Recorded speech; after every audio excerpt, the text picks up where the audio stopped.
Good morning everybody and welcome to the LAI Public Libraries Online Conference 2020. We would much prefer to be meeting you all live, having the chats, renewing old friendships and making new ones. Unfortunately, due to COVID-19, we are living in a world of change, and so this year we are meeting virtually. But as always, we have a wonderful lineup of speakers and workshops. Our overall theme for the conference is A World in Change, Libraries Survive and Thrive, and it runs from November 2020 to April 2021. We have various subheadings for the different sections. First one is Books, the Simple Bare Necessities. Forget about your worries and strife, and that comes from Blue in the Jungle Book. Second is Uncertain Times, the reading book is here to stay. Thirdly is Well-being, Mindfulness and Resilience. And the fourth is Shared Reading in Digital Land. And as always, our very popular My Life in Books session. This morning, I am delighted to be introducing our first guests for this session, Sasha de Buyl and Patricia Forde. Sasha de Buyl is the director of Cúirt International Festival of Literature in Galway. Prior to Cúirt, she worked for over 10 years as a programmer and literature development professional in Scotland. She managed Scottish Books International, developing projects and partnerships for Scottish writers, festivals and publishers overseas. Sasha has held roles with Stanza International Poetry Festival, Edinburgh International Book Festival, Scottish Book Trust and I Write Book Festival. She was part of the inaugural team working on Book Week Scotland and grew the programme from its inception to a bustling programme featuring hundreds of events and a high-profile touring strand. Sasha then joined the literature team at Creative Scotland, where she worked on national and international literature development.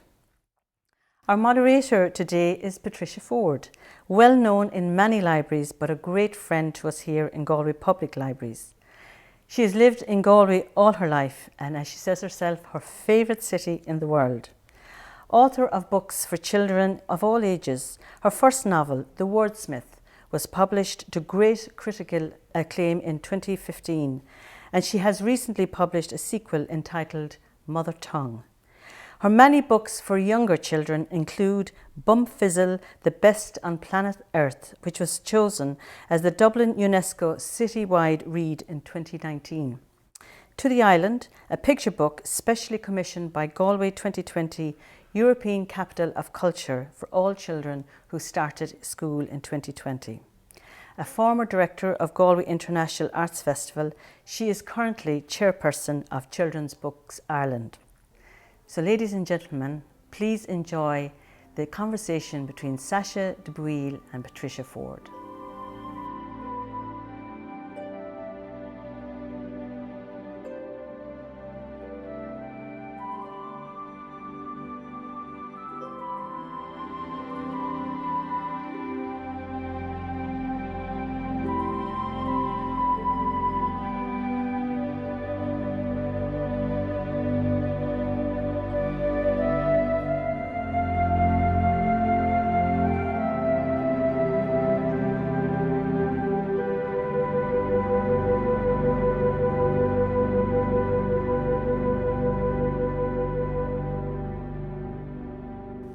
Good morning and welcome to LAI Public Library Online Conference 2020. I'm here this morning with Sasha de Buyl, who is the director of Cúirt. You're very welcome, Sasha. Good to see you. Hi, it's nice to be here. Thanks for having me. And it's lovely to be out in the semi-real world talking to somebody. It's really nice to see another human being. In fact, a host of human beings. It's definitely the most people I've seen in the past 6 weeks. And certainly people who aren't related to oneself. Indeed. Yeah. Is always good. Mm-hmm. So Sasha, tell us all about you. I know you were born in West Cork, or you're from West Cork? From West Cork, yeah. Born in Belgium, but my family moved to West Cork when I was 5. So actually I grew up in Ireland and moved away for university when I was 18 years old and spent about 14 years in Scotland, where I kind of got the literature bug, My degree is in English, and then I went on to work for a range of festivals and arts organisations there, including the Edinburgh International Book Festival and Scottish Book Trust. And then, the call of home brought me back again in January of 2020. And that was several hundred years ago. You went to university in St Andrews? I did, yeah. And was that an enjoyable experience? It was, yeah. It's a really small town. I couldn't afford to go on a visiting day, so I showed up on September the 18th, 2005, and was very surprised to learn how small it was. But the course was brilliant. The lecturers were really fantastic, and it's also home to the Stanza International Poetry Festival, which is the first festival I worked at, and it is very dear to my heart. Fantastic. And then, as you said, the call of home came beckoning. And what took you to Galway? Well, really, this role. I'd been lucky enough as a student to work and live here over the summers. So I worked for the Galway Film Fleadh for 2 years and got to know Galway and always knew that it was a brilliant city. And then when I saw the role advertised, I'd been threatening to move home for some years, and my mum was adamant that I should. And with Brexit looming, to be honest, I really wanted to live in a country that was part of Europe. I really feel European as a Belgian-Irish person. Yeah. So it was a really lovely chance to come here. I'm mostly just sad that I haven't had a chance to be in Galway with other people from Galway. Mostly I've just been in my house, which, to be fair, is in Galway. I know. And in the kind of digital age we live in, taking a job where you're programming a festival of books, which of itself, of people coming together to listen to made-up stories, read to them by the people who made them up. Do you still think festivals are relevant today? I think so, yeah, very much so. It's definitely, it's something that we were panicked by when the first restrictions were announced. So for a bit of context, our festival programme launched on the 9th of March this year, and the big restrictions in the shutting of arts centres was announced on the 12th of March.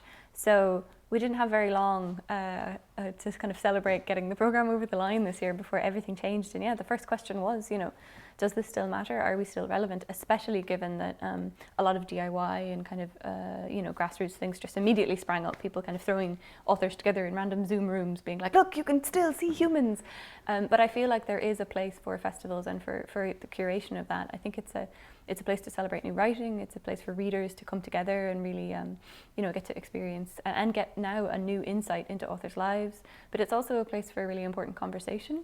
A lot of the literature, be that fiction or non-fiction, takes the temperature of where we are at in the world today. And given the absolute madness of 2020, I think we're turning to books and to writers more and more to make sense of that. Yeah, I'm just remembering the early days of Cúirt, and I'm old enough to remember them. I remember the audience would regularly go and hear somebody wonderful, like Seamus Heaney, and then the audience and the author would go across the street to the coachman to have a drink. We couldn't be in a more different space for the last Cúirt 2020.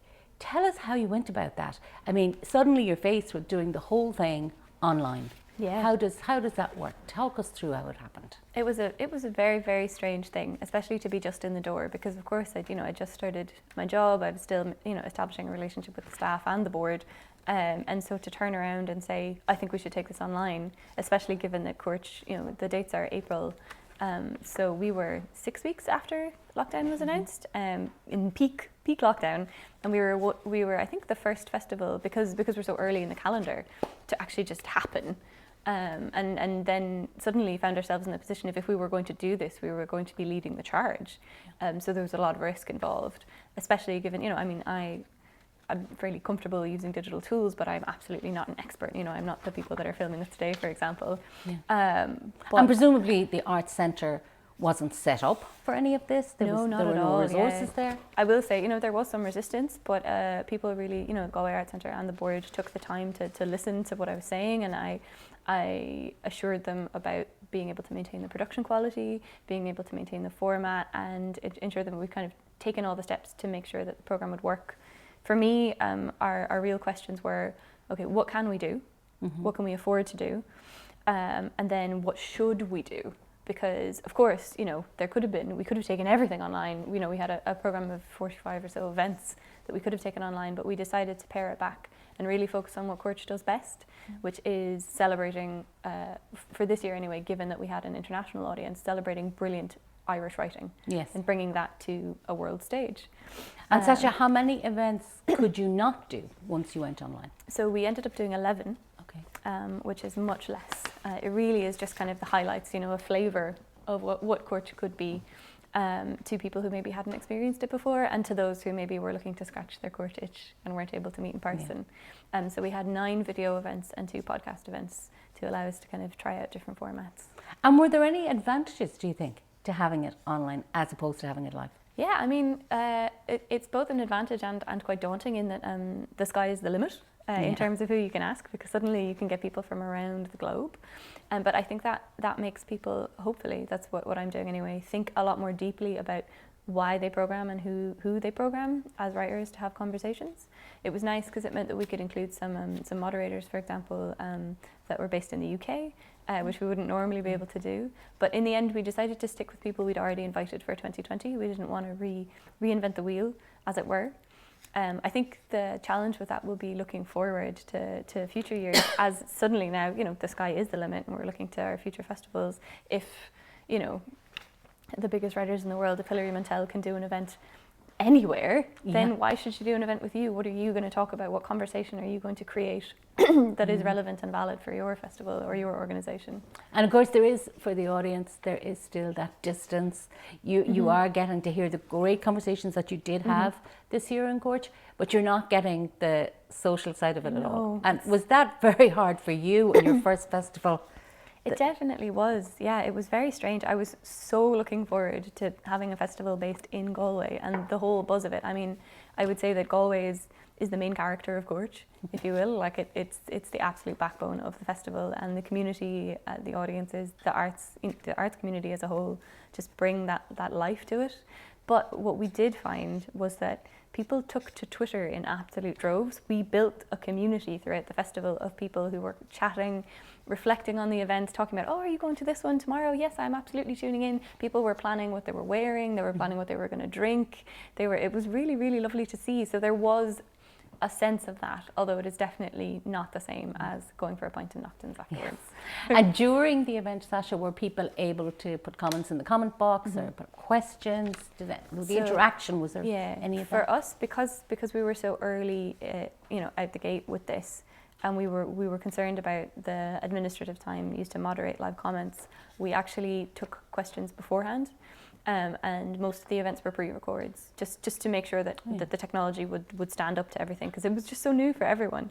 But now we've seen many festivals successfully run totally live events, and so we will be incorporating live streaming, hopefully, of in-person events in next year's festival. And of course you can still sell tickets, so there is some revenue. Yeah, for 2020, because again, we were first to do it, we didn't actually put a ticket price on it. We thought this is an experiment for us and for everybody else, so we're going to make the content free and see what happens. We did make donations available if people wanted to add a donation to the registration. We asked people to sign up for a ticket because that was very important to kind of understand who came.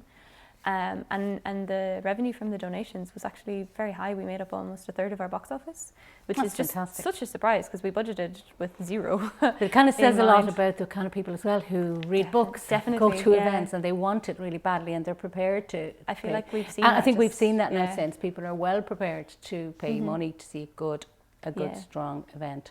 And what we also found, though, is that by making the content available free, there are so many people who normally would not be able to afford to go, who were able to access our events for the first time, and that was just wonderful and something I would really, really love to continue. And something maybe to keep in mind when all this is over, that is a way for people to access things.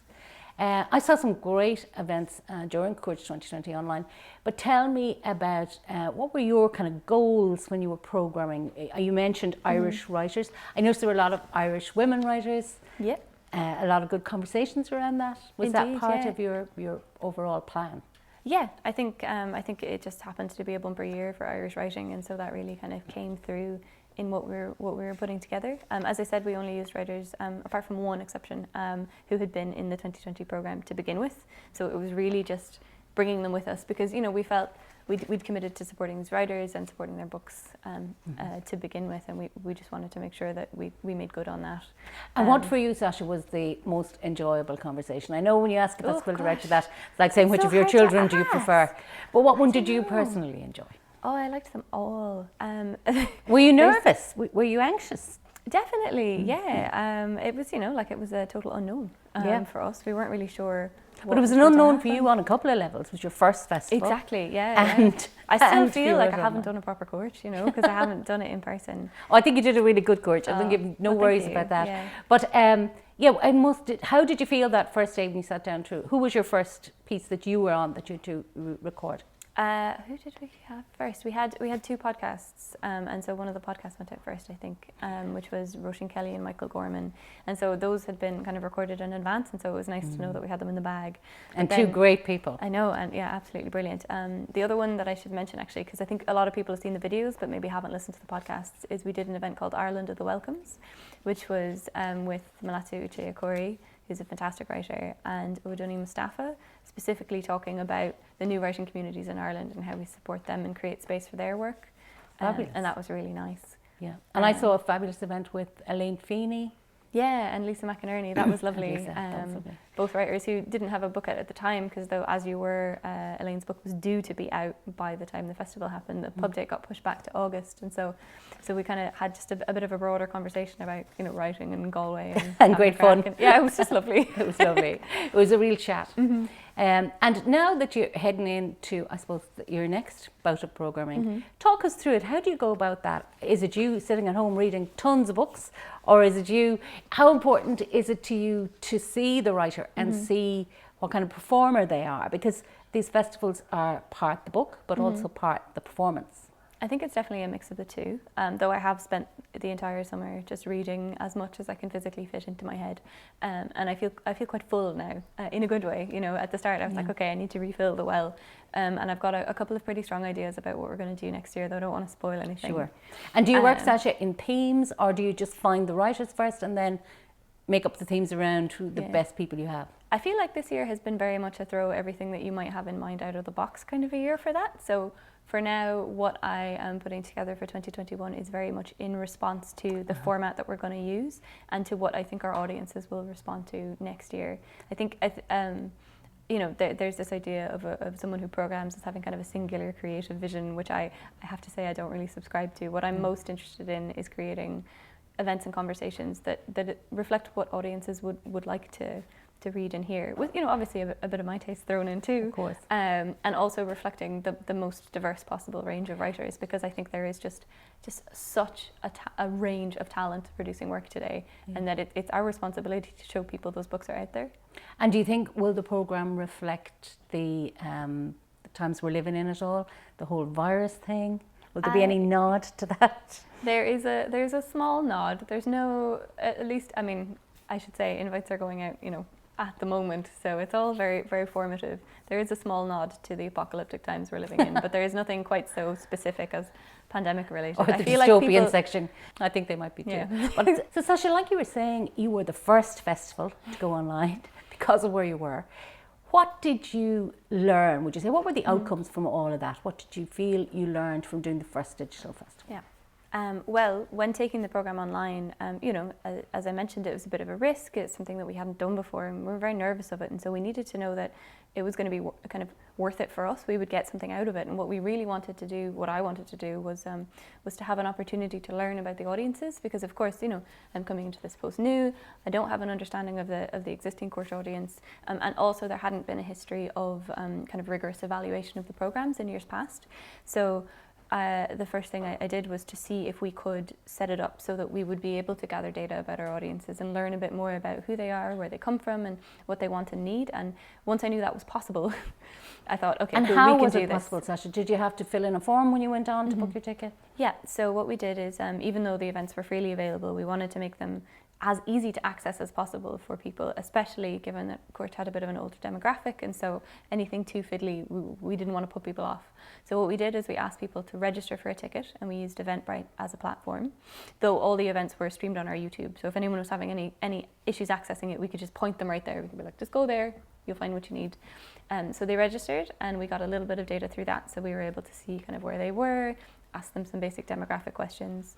Then the analytics from our YouTube stream were actually quite detailed, which I hadn't realized at the time. So they gave us where everyone was, their age, their gender, a lot of stuff. And then we followed up after the events with a post-event survey. And the survey had some questions which were about the quality of the events and whether people enjoyed them. And was there any reward for the audience in filling out that post? They were offered €200 in vouchers for Charlie Burns. I'm doing it now. Yeah, I know. Yeah. And we had an incredible take-up, like more than I've seen in any of my previous projects, including like a nationwide reading festival called Book Week Scotland, which had, several 100,000. That's because they love Charlie Burns. I know, yeah. Charlie Burns is a really big draw. Yeah. So for a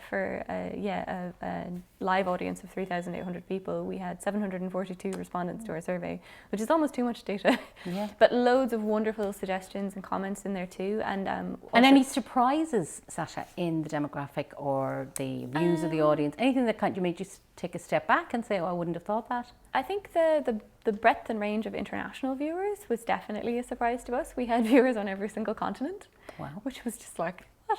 Okay, great, amazing, except for Antarctica, I should say. The diaspora haven't got there. Indeed. And then no real surprises in terms of our demographic. Although we did skew younger this year, I think, than in previous years. How are you going to address that now in the future? How are you going to bring in that younger audience? I think this is a problem for every festival in the world in terms of literature. I'm well aware of that as someone who's worked in literature for over 10 years. I don't think I count as young anymore, but I have for about 10 years been asked, "Gosh, isn't it nice to see you here? Why are you here and nobody else is?" And you're so young. Yeah, gosh, and you look so young. Although I think I look younger than I am. So our plan is very much to address that, but also to address other areas. So for example, people with disabilities being able to access the events, and people from more diverse ethnic backgrounds as well, because those we compared to census data and we're definitely not reaching kind of the proportion of that population in Ireland today. So that's something we'd like to correct. In terms of younger audiences, I think just ensuring that our writers and our work speaks to both our existing audiences' wants and concerns, but also meets the interests and concerns of younger audiences. And Ireland, I would say, distinct to Scotland and the UK, is a nation of readers. It's fantastic. Everybody reads from the very young up to the older, and they read very broadly. So I think there's a real opportunity there. It's funny, isn't it? I totally agree with you. I think in Ireland people do read, children read, young people read. I find sometimes, I think the way we spread the message can be tricky. For sure. In the old days you put up posters. No matter what you say about that system, and it was bad for the environment and everything else, but people fell upon it. They saw it whether they wanted to or not. Exactly, yeah. I'm more worried now with the whole online community. People skim over stuff really quickly. I don't know how you can get that message across. And of course, the very people you're looking for are online. That's where they live. That's their address. All you have to do is get to them. Any ideas about that, Sasha? Well, that's a really interesting point. And for Cúirt Online, that was something we were really thinking about. The one area that I knew I would need to kind of fill a gap in my knowledge was our marketing and communications, taking it entirely online. And we hired a marketing consultant, Erin O'Dell-Keane, who just did an incredible job in creating that kind of campaign for us to bring audiences in. And we did have 60% of our audience this year was new audience. So that's really a big win for us, and we're hoping that we can bring them with us to 2021. I think there's the kind of cohesive messaging, making sure that it all sits together and flows well, and that you get the information you need to sign up. That is really, really important. But then the other side of it is, like you said, online can be a bit of an echo chamber. So making sure that you're reaching out beyond that original reach that you have. So be that in partnership with other organizations, finding platforms that represent audiences that you're not reaching. I do think that there is something to be said for print marketing, getting out and about. Like, my favorite thing about Cúirt is the pencils. Yeah, mine too. I absolutely adore them. And when I came here, when I moved before, when we were still allowed to touch other people and be in the real world, I'd walk around town and people would be like, "Oh, you've just moved to Galway, what are you doing?" And I'd be like, "Oh, I work for Cúirt, the literature festival." And they'd be like, "Don't know that." And I'd be like, "Oh, do you know the pencils?" And they were like, "Oh, the pencils, you're the pencil lady." So yeah, I think there is. So tell our audience, actually, who might not know the pencils, tell them what that is. So every year Cúirt Festival has these absolutely massive pencils that go and are installed outside of Knockdowns in town, and it's the way of kind of heralding the festival. People know that it's there, and they're up for every day of the festival. And I believe they were designed by Bart Brannock, and long may they continue. I think they're great. Yeah, I'm a great believer in bringing the arts onto the street. And I think letting people come upon things, discover things Definitely. is very important. And that's something we're going to try our hand at next year for sure, especially given that we're not allowed to encourage people to congregate, so we're going to have to encourage people to discover the city and literature at their own pace. So we're looking at different ways that we can do that. And Sasha, knowing as we do that the cavalry is on the way and the vaccine must be coming nearer, there will come a day when you won't be having to do the whole festival online. I know. How much of the online experience do you think you'll keep? How much will you take with you in a normal year when we don't have to worry about public health and safety? But what would you imagine doing? Yeah, this has been a big learning for us from 2020, is that suddenly there were people who would never be able to come to the festival who were able to access it. And they are not people who are in Antarctica. They are people who are in like a Carlow or a Kinvara, but who couldn't afford the trip into town, or perhaps have caring responsibilities, or who have, physical access requirements, or perhaps actually, a disability or a mental health issue that is less of a physical barrier, but say someone with, say, anxiety or on the autism spectrum who might not feel comfortable in that space. Yeah. All of these people were able to suddenly come and access the festival on their own terms in a space that made them comfortable. And I am keen not to lose that element as we go forward. I think it will still remain really important for us. So maybe that will become something in all festivals. That is an element. Yeah, or at least that it causes them to stop and think and really think. Because I think, for example, after the festival, we were hailed as being, a champion of accessibility and completely changing the game. And I felt very guilty about that. I don't think that's true, because we were not. None of our events were captioned, for example. We were doing the very bare minimum what we could afford this year. And what I'm hoping is that for all organizations, it will make them go, oh, actually, it isn't that hard to make these things more accessible. What can we do, and how can we build that into just the design and build of our events to begin with? Yeah.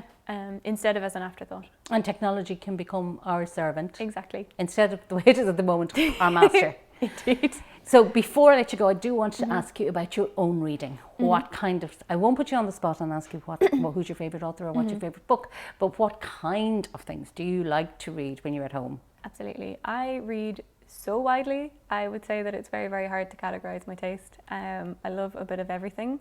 To give you a flavour, the best book that I've read in the last month or so is a book by Brian Washington, who's an American author, and he has his first novel coming out called Memorial, and it's out in January, and it is incredible. It's one of the best things I've read all year. But I also really loved Doireann Ní Ghríofa's book, A Ghost in the Throat, this year. That's a beautiful piece of writing.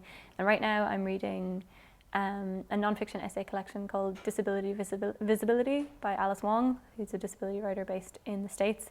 And that is just such an incredible, it's really incisive writing, but it's also just such an incredible insight into, as I said, just, a demographic that often are overlooked and have a lot of really interesting things to say. And Sasha, do you read one book at a time, 20 books at a time? What do you think? I try really hard to read one book at a time. Yeah, if I get really stressed out by not finishing books. I am so in awe of people who can read the first 50 pages of something and go, do you know what, it's not for me. Life's too short to read bad books or to read books that don't grab you.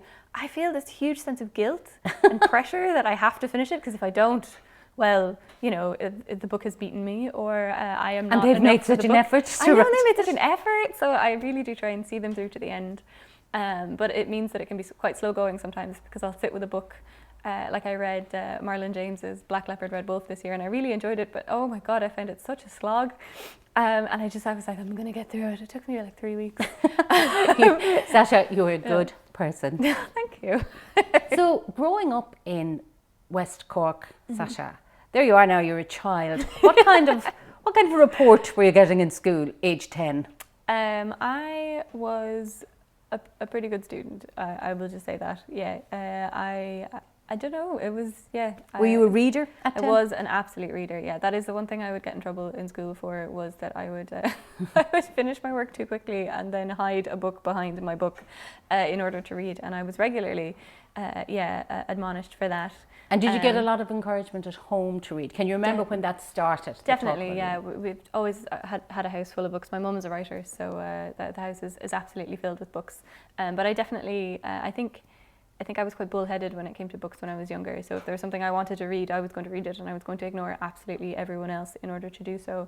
I have a big family. I have 3 sisters, and so reading was definitely an escape in that I could read it literally anywhere. So, you know, I could have 3 people having a blazing row next to me and I'd be sat there happy out. And can you remember the first books you read? What were the things that first grabbed your imagination? I think for me, you know, a lot of people, especially in a literature background, have, you know, they're like, oh, well, I read the classics and I was reading Dickens 7 and blah. I am not that person. I loved children's books. I was a total kids book nut. One of my favourite children's writers, who I discovered in our tiny, tiny back of the classroom library as a child, was Margaret Mahy, who's a short story and children's writer from New Zealand. And her work is just so incredible. And I think if anyone has a chance to go to their local library, there's one here. I checked earlier. I always check.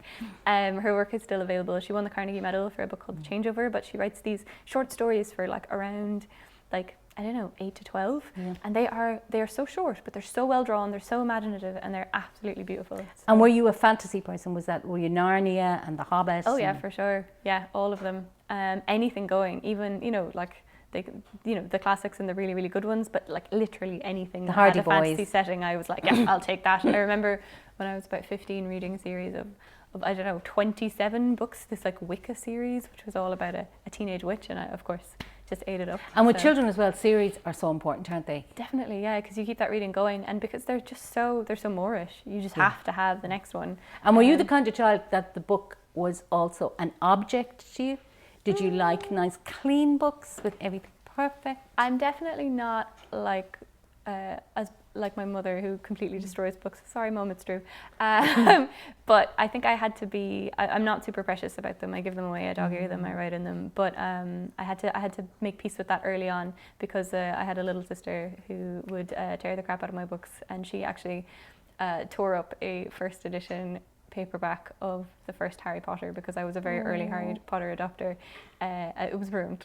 It's still readable, of course, but you know, like in terms of the resale value, that is gone. Not that that matters. And did you ever think about writing? Did you ever think about writing something yourself? I've thought about it over the years. However, I think when you work in literature, you're so aware of the work that goes into creating a book. I worked for 2 years at the Arts Council in Scotland, Creative Scotland, and every day I spoke to writers about their development, their opportunities, how they could build a career out of this, and it was just so clear that this is a job, and people put the time in. I'm sure it's the same with you. You sit down and there's a slog, and you have to put the work in to make the work good.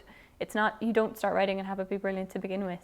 And I frankly have not put the time in, so I'm totally fine with not being a writer at this point. And I think it's really hard when you have a full-time job like you do, a very demanding job, to find the time in your head to be creative in that way. I mean, you use your creativity in your programming. And for sure, I hope so. And now, if I could give you anybody you wanted for next year's Cúirt, just alive or dead, you can have them, who would you choose? Oh gosh, that's such a good question. I'm trying to think about all the people that I want to be able to invite in person that I'm not going to get to, so they will probably be international names. There's a writer in the States called Alexander Chee, who writes novels and nonfiction essays. In fact, he writes autobiographical fiction too, so there's kind of this merge between them, and he is just one of the most brilliant writers that I've ever read, so I would probably invite him over, because I hope to one day in the future. And where do you stand on poetry? Big fan, big fan of poetry. Actually, there's a couple of poets that I would love to bring over in the future years. It's a funny thing, isn't it? Like we were saying about Irish people are great readers. I feel we're not great poetry readers, particularly. Oh, that's interesting. I think people, probably from school. Because there's a lot of poets. Yeah, well, a lot of poets. But I do feel people feel a lot of the time that poetry is more intimidating than picking up a book. And I think it does come from school, unfortunately, that in school we're taught to evaluate poetry and analyse it rather than enjoy it. Yeah. I feel like there's a lot of really, really brilliant poetry that's coming out at the moment that is I think more easy to come to, because it packs an emotional punch, because they're discussing difficult issues. I feel like some of the most important writings on race at the moment are coming through poetry. Thinking about poets like Roger Robinson or Natalie Diaz. There's a fantastic poet from New Zealand called Tusiata Avia, who I just like, if it were possible to fly her over here, I would do it tomorrow. So I think that is perhaps a way for people who aren't so keen into poetry to have a try. Yeah, Sarah Crossan, who was the laureate in an Oak, the previous laureate in Oak, I loved what she did. She had a project called We Are the Poets, and she was saying, you know, poetry is for all of us. Definitely. And I think I remember one of the first times in London seeing the poems on the tube. Yeah. And thinking that was such a wonderful Absolutely. project. I'd love to see more of that kind of thing, more accessibility, kind of public accessibility to poetry. And we've had a great tradition in recent times too of kind of declamatory poems, very political poems. People like Elaine Feeney that has just written a wonderful novel. So do you think they're all ways in for people? Does that make it all more accessible for people who might be afraid of poetry? I hope so, yeah. And I feel like most people, even if they would think of themselves not as a poetry reader, if you were to press them, they probably have a poem that they do revisit. It's just that, you know, the weight of a full collection or that kind of more academic, like, examine this poem, that can be a bit daunting. I think there are writers that are really pushing that, though. I'm thinking of Holly McNish, the UK-based poet, because she writes, her poems are just so frank and honest and clear and really like empathic, but she also dots them in throughout prose. She has this wonderful book called Nobody Told Me that's about having a kid, and it's just the most refreshing and lovely way in, and it has a lot of poetry in it, but it also just has her own reflections on what it feels like to kind of give birth to another human being. And that is, it's one of the most accessible things I've ever read, while still being beautiful work. And in a totally contradictory way, I suppose, there are people in Ireland who have really caught the public imagination. I'm thinking of when Seamus Heaney died. I wonder how many poets have had Croke Park stand up for a minute's silence before a match for a poet. Right, yeah, you know, that was so beautiful because he had just totally come into the culture and the public awareness. And, I think it's not to take that for granted. Like, that does not happen in other countries. Yeah. So we definitely have something that we could build on there. For sure. Yeah, and I hope to be part of that. Yeah. Well, Sasha, it's been an absolute joy talking to you, and I look forward to many more wonderful Cúirt festivals. And as Sasha said, some of it will be in person, but it seems that always some of it will be online also. So thank you to you two for listening this morning, and I hope you enjoyed it. Thanks very much, guys. Cheers.